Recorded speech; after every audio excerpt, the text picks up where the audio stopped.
Kuri wa gatanu tariki ya 19 Werurwe ingabo z'u Rwanda zo muri bato ya 7 rw'abatsati yoherejwe kubungabunga amahoro mu butumwa bw'umuryango w'abibumbye muri Repubulika ya Centrafrica MINUSCA zahawe imidari y'umuryango w'abibumbye kubera uruhare rukomeye zagize mu mahoro mu gihugu cya Centrafrica mu muhango wabereye mu nkambi ya Sokater Mpoko Ibangi n'umurwa mukuru w'iki igihugu cya Repubulika ya Centrafrica.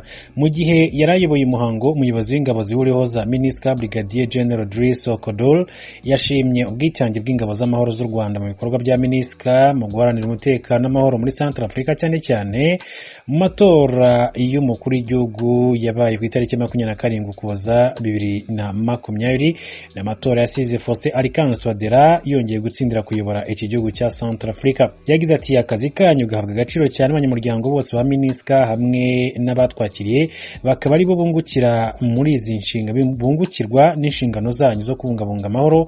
Ati sinshobora kwibagirwa igitambo cyanyu n'ubwitange mu gihe inyeshyamba zateraga umujyi wa Bangi. Komanda wanyu yarambwiye ati ibintu biragenda neza, ati vuba muhita musubiza rero inyuma icyo gitero. Ati nkuko byagenze. Rwabati ni bato ya 7 y'ingabo z'u Rwanda yoherejwe Bangi ku itariki ya 6 Werurwe 2021 yakoze ibikorwa bitandukanye birimo kurinda Perezida wa Repubulika ya Centrafrica ndetse no kurinda ahantu h'ingenzi mu murwa mukuru.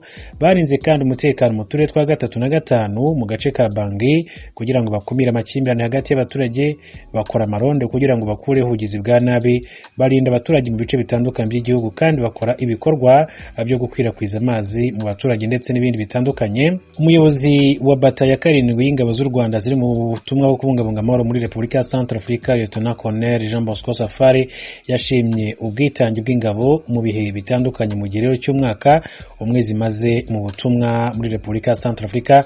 Yagize ati twishimiye ko turi mu bagira uruhare mu bikorwa by'amahoro muri Repubulika ya Centrafrica bakomeje kugenda abigarukaho.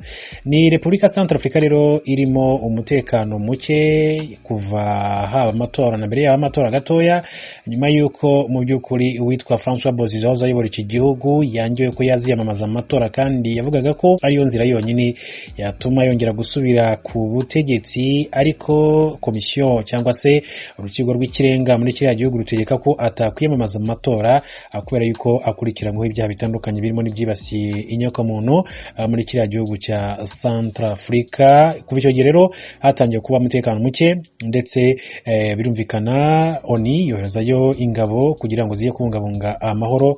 Birumvikana n'iz'u Rwanda nako zagiyeyo, ariko nyuma yo gatoya u Rwanda rwaje koherezayo n'izindi ngabo zari zifite umugambi wo gucungira izindi ngabo ziriyo mu by'ukuri amahoro cyangwa se kuzicungira umutekano kugira ngo bakomeze ibikorwa byabo neza mu by'ukuri nta kwikanga.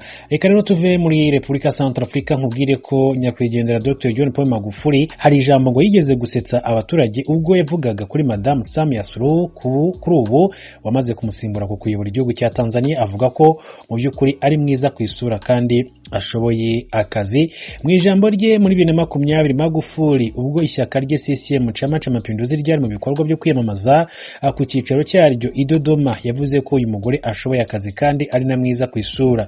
Abari aho barasetse cyane. Icyo gihe yagize ati ubwo namuhitagamo Mama Samia Hassan Suluhu ngo abe mugenzi wanjye mu kwiyamamaza muri 2015 sinarinzi neza uko ashoboye gukora akazi. Ati umubyeyi ati mbivuze rero mbivanye ku mutima nta buryarya. Ati ni umukozi arubaha. Ati iyo mutumye ajyaho, ariko mu by'ukuri ati nanone n'isura ye ni nziza. Ati murabizi ko twebwe abasukuma cyangwa se ubwoko ati dukunda abagore b'inzobe. Perezida Samia Suluhu icyo gihe yazunguzaga umutwe nkwemeranya na Bwana Magufuli, gusa ubwo Magufuli yavugaga ko ari mwiza kwifata byaranze araseka. Ni mu gihe n'abari muri iyo nama abatsetse cyane. Icyo gihe Magufuli yatangaje ko mu guhatanira manda nshya yindi yarasoza muri 2025 Samia azaba amwungirije mu kwiyamamaza nka vice president we. Ni ikintu bagezeho baratsinda, nubwo Magufuli rero bidakunze ko asoza ikivice. Kuri ubu rero Samia niwe uyoboye Tanzania nyuma y'urupfu rwa Magufuli, bityo iki cyizere Magufuli yamugiriraga cyazamufasha rero kuyobora Tanzania. Ni mu gihe rero Samia nawe avuga ko azaharanira ko nta cyangirika muri iki gihugu cya Tanzania. Magufuli yitabye Imana kuri uyu wa gatatu afite imyaka 61. Inkuru y'urupfu rwe yatangajwe na Vice President Samia Hassan Suluhu abanyujije kuri televiziyo y'igihugu. Mu butumwa bugufi, Madame Samia Hassan Suluhu yavuze ko umukuru w'igihugu yaguye mu bitaro bya Dar es Salaam azize ibibazo by'umutima, nk'uko yabishimangiye mu itangazo ryatambutse kuri televiziyo y'igihugu ya TBC, Tanzania Broadcasting Corporation.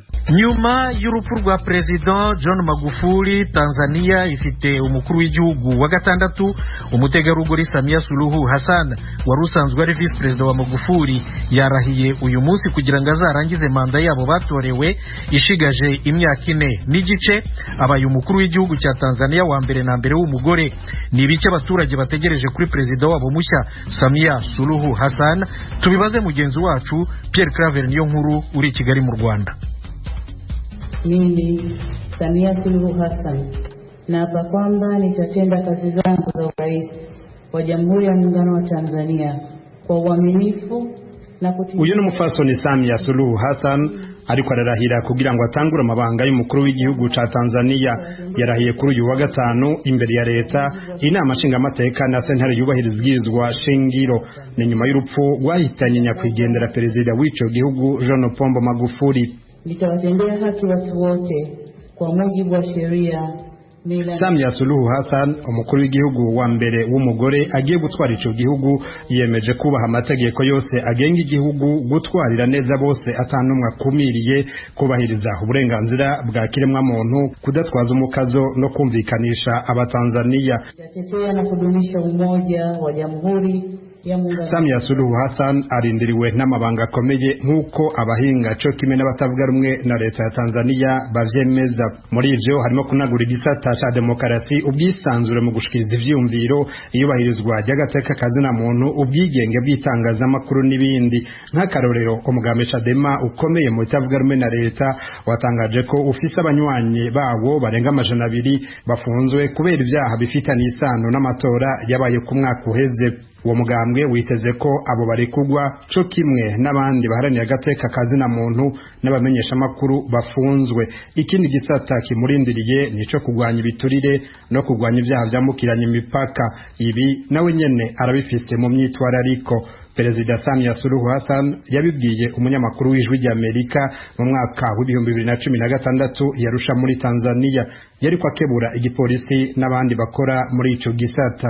Maendeleo ya watu kuvuka mipaka na uhuru wa kuingia. Agira ati ikibazo c'abagenzi ba nabi bambuka imipaka nticoroca na gato, gisaba ingufu za benshi. Ati ni kimwe n'ubukozi bw'ikibi bujanye n'ubuhinga bwa none bwo gutumana ko amakuru kuko buguma buhinduka buri mwanya. Ati yongera ko rero ibicuruzwa nk'imodokari n'ibindi, eka mbere n'urudandazo rw'abantu usanga biva mu gihugu kimwe bikaja mu kindi. Barabigituma hama ufata ingingo zibereye kupanga mipango ya baadaye kuendana na maendeleo yanavyokwenda. Na mufasoni avuga make n'ijwi ryiyoroheje. Iradio ya Mongereza BBC yamubaje igituma nawe yishura ati sefisi ijwi ryo hejuru nk'abandi ba Tanzania, mvuga nitonze, ariko kugira ngo utange itegeko abantu bagutahure ntibikenewe ko usemerera. Ndashobora kukubwira n'ijwi ryiyoroheje buke buke, ariko nakaze kandi nashimitse. Akunze kuboneka agira ingendo zidategujwe mu biro by'abakozi ba leta kuraba ko batonze ku kazi ku masaha n'ingene bakora akazi kabo. Gusaha abahinga bemeza ko agifise igikorwa kuko abatanzania bazwi ko badakunda akazi cyane. Umwe mu bamwegereye yemera ikinyamakuru Reuters ko ari mu bantu batakunda umurongo igihugu cari gitwawemwo gusa nk'intwaro z'umukazo, aho abatavuga rumwe na leta canke undi wese avuga ibitagenda neza atihanganirwa. Uwo yagize ati sinkekeranya ko hagiye kuba impinduka zikomeye ku ntwaro ya Samia Suluhu. Abandi bahinga harimo n'abigisha muri za kaminuza nka Aikanze Kwayo canke umunyamategeko Fatuma Karume bemeza ko Samia Suluhu Hassan adashobora gutwara nka Magufuli batazira Biridoza. Bagize bati nta